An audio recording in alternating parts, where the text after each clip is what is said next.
Howdy folks, welcome back.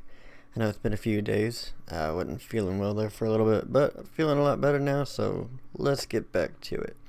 So now that we've got our sword and shield melee combat style all fixed up, let's start working on the bow and arrow. I'm here, this is a duplicate project that I made so I could kind of work on a few things that'll be introduced later on, but I want to show you where to get a bow and how to fix it. So where I got this bow for free is at Open Game Art. I just searched for bow and then this page came up. This is the one I'm using.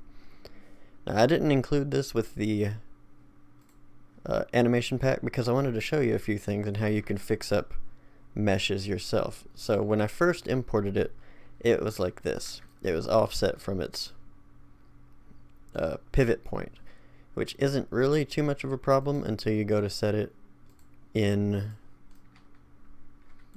the blueprint itself, because wherever I set that mesh, that sphere goes to. So if you want it centered up, I'm going to show you how to do that real quick. Now to do that, after you download it, we're going to have to open it up in Blender. Now if you don't know about Blender, Blender is a free 3D modeling software. You just go to blender.org, download it, it's completely free to use for any purpose forever, and it's super powerful. So once you download that and open it up, you'll have this screen. I'm using 2.91, I think it said, but I'm going to get rid of all this. You can press A on the keyboard to select everything, X to bring up this option to delete it, and this is just going to be a quick rundown. I don't know too terribly much about Blender. I've done a little bit of modeling, but mainly I just use it for mesh correction, so that's what we're going to do. So to do that, I'm going to click File, and I want to import the bow mesh that I downloaded, which will be an FBX. So I'm going to import my FBX model. I'm going to find where I put that bow that I downloaded, which once you download it, you'll open it up, bring this out, and then we'll import it like that. And then you'll see its pivot point. It's set right here, but wherever we set this according to these green and red lines, that's where its new pivot point will be once we export it. So what I've also noticed is if you look at it in the engine, it is freaking huge, which we don't need it that big. What you can do is import it to the engine first, kind of bring it close to your character, and then scale it to a size that looks more appropriate. Like I found that 0.15 looked pretty decent. Because with a bow, you want it to be, when its tip is on the ground, you want the other tip to be at about armpit height. So about 1.5, 0.15 or 0.175, probably good. Yeah, 0.175 looks good. So we can also fix that in Blender also, so we're going to do both of those right now. So with that mesh selected, you can press G to grab it, press the axis button that you want to drag it across, like for instance this red line is X, this green line is Y, and then there's a blue one that you can't see that's the Z axis moving up and down. The red one is X, so I want to slide it along the X axis till it's right lined up in the center. The way I'm going to gauge it is I want this ridge and this ridge to be intersected by those green and red. So I'm going to back it up a little bit. And then I want to scale it down. So I'm going to press S on the keyboard for a scale, and then I'm just going to type 0.175. Enter. Oh, and then I guess I should have clicked to do that confirmation on the new location first. So I'm just going to line it back up real quick. And then, once it's like that, I can just export an FBX to my desktop. I'm going to replace this one that I did a minute ago because I didn't scale it down. So I'll export that there. And then I'm going to bring it into the new, this is our project, the one I haven't done anything else on. So I want to take it into the weapons folder. I'm going to import it. Where my bow fixed? There you are. And then just leave all these blank and import all. It'll say no smoothing group, but it's fine. So now when I bring it out, it's right exactly where it should be. So that's the main use I get out of Blender. I don't know too much about 3D modeling. If you want to learn more about that, there's places like Blender Guru and stuff. And a bunch of really good ones on YouTube. But I don't know too much about it personally. But if we zoom in, you'll also notice that it just has a plain yellow color material, and it doesn't look that good. So I'm going to create a new folder called bow components. I'm going to move my bow and the material it brought in with it right there. Now when you open that bow file, you'll see here's the FBX. That's what we're going to bring into Blender to fix, and then there's a bunch of materials that came with it. So we need to get those in the engine too. This is where I brought them out. So I'm just going to grab that, drag them right onto that folder, and it automatically brings them in. So I'm going to double click and open up that material folder, drag it down like that. I'm going to get rid of that parameter one. So you can really just kind of scale this up to where we can see a little bit, and then just drag the textures directly onto it. Hook that there, the metallic there, the normal there, and then the roughness there. So just, they're all labeled, so you just hook the base color to the base color, the metallic to the metallic, etc. Then you'll apply that real quick. It'll change this material look right here. And now you can see my bow looks a lot better.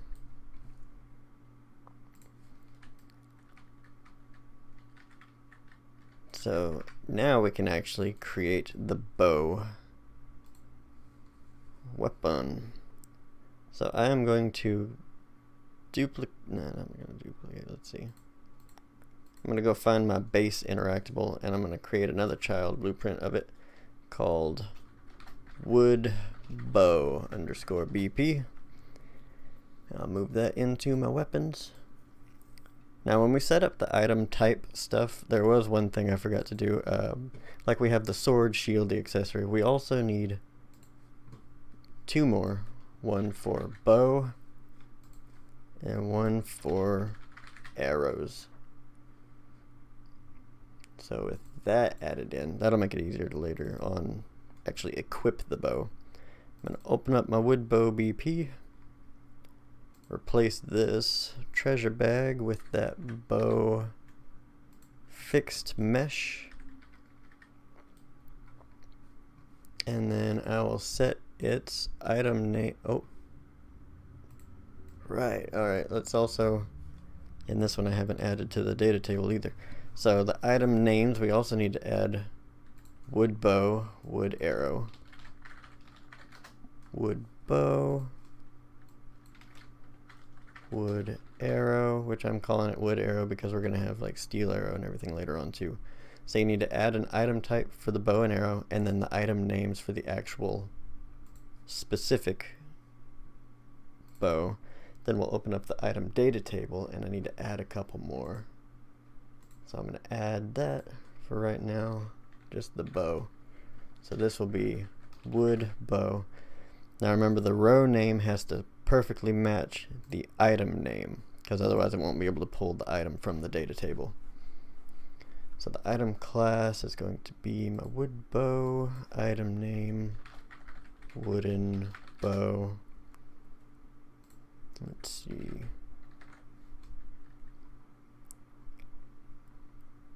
I'm still using that other texture pack. You can get textures from that open game art place too. Current stack 1, max stack 1, because I don't want stackable bows. The item type, here's where we'll be able to set that it's a bow. We don't need to worry about the potency here because that'll be handled in the arrow the price. What do I want this thing to cost? $250. And then usually half value for selling, so just like $125. That's, you can do whatever you like on that. That's just his yeah. Anyway. Alright, so now we can go back to the wood bow, and I can set its item name to the wood bow. And we'll save everything real quick. And I will check to see how long this video is. 10 minutes. Not bad. So, one more thing we need to do to get everything ready for equipping the bow is we need to update our HUD. So I'm going to go into my menu widget, and here where we have the sword, the shield, and the accessory, I'm going to, let's see, I'm going to set this to -300 and spread it a little bit further, because I need to add 2 more. So I'll duplicate, and then this one was like 150, 0, no, -150. So I got it at 300, -150, 0, 150, and then this will be 300. So I'll duplicate one more time, position 150 and 0, and then I need to change it from shield 1. This one will be the bow, so it'll be melee weapon, ranged weapon, defensive item, arrow, accessory. I'll set this one to be arrow. Compile that. Whoa.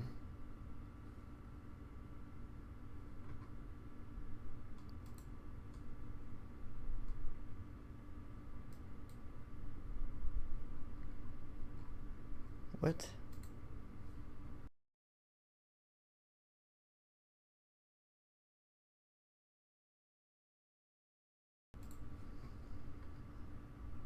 Oh, that's dumb. Alright. If you get that issue, my goodness. Everything has to be recompiled.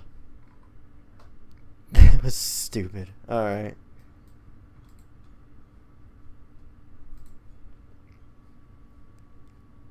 I'll skip all that BS. So that, what happened was when I added the item names and the item type, all the things that registered the previous versions of those needed to be recompiled. So that's dumb. It should have just auto recompiled. Dumb. Alright. So now let's go back to the damn menu. So I want this to be my bow and this to be my arrows. So I'm going to add those to the player. So we need to add, just like we have the sword info, shield info, we need to duplicate one of them. Bow info, duplicate, arrow info. Compile that, and then we'll add 2 functions. One called equip bow, and then equip arrows. So now in the use item, I'll compile that real quick, make sure nothing else decides to mess up. So now in the use item, we can see we got this bow. So we can call out our equip bow function, hook it right to the bow. Oh, right now it doesn't have any input, so let's add one real quick. That's going to be bow info, item info struct. We'll hook this directly to the remove item so it knows what's to take away. And then hook our bow info like that. So now in the equip bow, we want to go to our bow info, drag it out, and break it open, because we would need to see if we already have one equipped. So I'm going to drag off the item class and see if it's valid. I'm going to add a branch, hooked right there. If true, then I want to call my pickup item function. So if we have a bow equipped and we're trying to equip another one, it'll automatically remove the one we have equipped. But if we don't have one equipped, then we want to just set our bow info to the new one coming in. And then from our change sword function, we can grab our menu stuff. So we're checking to see if our menu is open, if it's valid, and if it is, then we need to check our gear again. So I'm just going to copy and paste that like that, because in our menu widget, we want these to update as well. Now, right up here at the very top in our check gear function, an easy way we can do this is we'll just grab all of these. We don't need the accessory info or the accessory button. So I'm going to copy all that and paste it over here. Set it. From the player reference, I want to get my bow info, hook it to where we break in the item open to get the image, and then I want to set my bow target right there.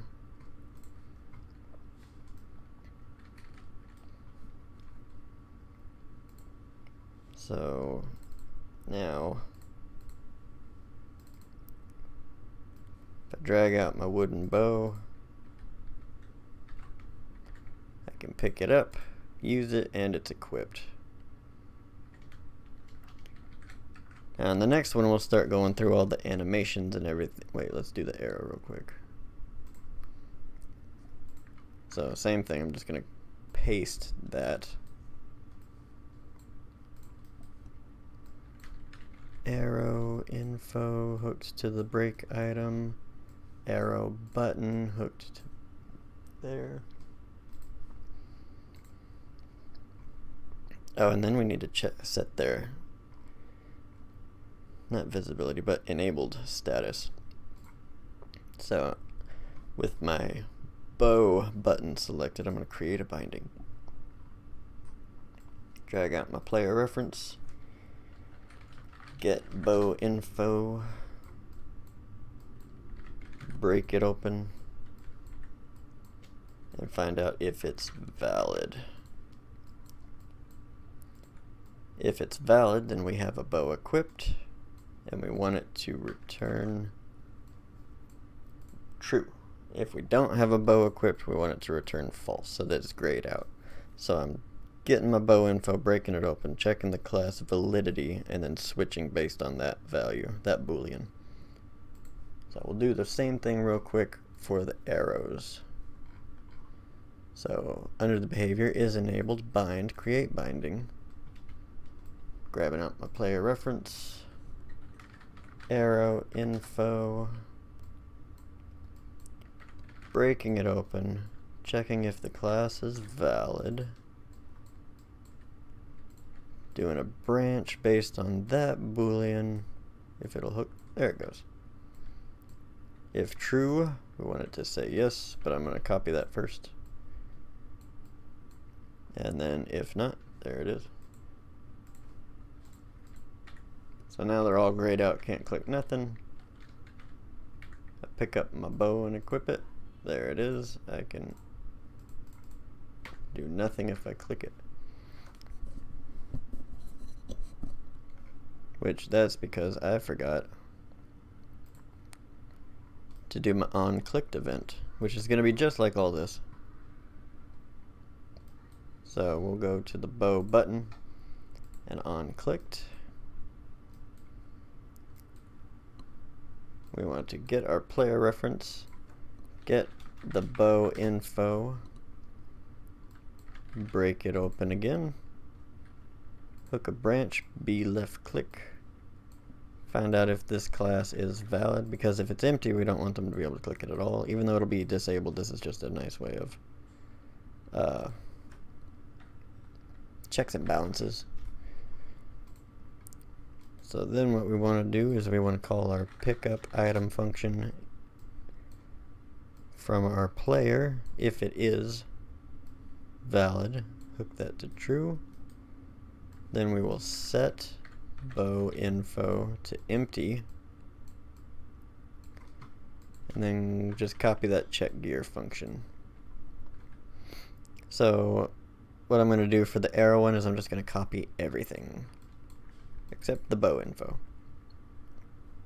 and the set bow info. So I'm going to copy that, go to my arrow, add an on-clicked event for that one, paste it. Elizabeth, go in the other room, baby.